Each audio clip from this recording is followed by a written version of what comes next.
Perhaps you've noticed that in the last few years, people are talking more and more about the feeling of things, using the words vibes and energy.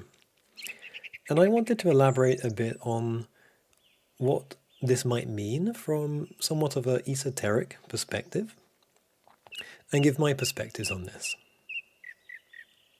Being someone who's energetically sensitive myself, the idea of vibes or energy has come intuitively to me for much of my life, though I've struggled to place clear language on what is actually meant by this. So, for instance, it might involve noticing shifts of the emotional state in a room. Maybe not even shifts, but upon entering a room, I might experience the energy directly based on the emotional state of the people in that room. So, for instance, a hospital lobby would have quite a heavy energy because people in there are struggling with illness of some form and are likely to be stressed or anxious. In other instances, it could be that you're in a conversation and someone says something, and then the whole tone of that conversational dynamic shifts because of what the person said. And this might be felt as a physical sensation in your body, perhaps. And is particularly pertinent when someone is engaging in power plays or is trying to manipulate or control another person.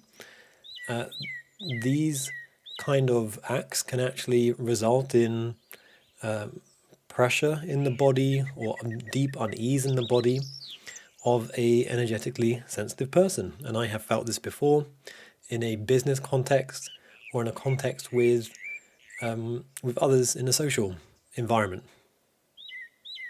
And finally, I wanted to touch upon the notion or idea of a subtle energy body surrounding individuals.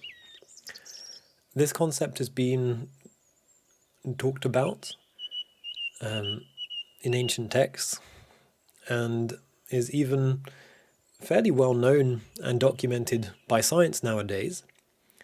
It might be referred to as an individual's aura, but essentially the concept is that as individuals we have a subtle energy body surrounding us, and this energy body is alive with information. And this information is represented by essentially our subconscious and is associated with the beliefs we hold, the ease with which we carry ourselves, how much anxiety or perhaps unprocessed pain or trauma we're carrying in our body.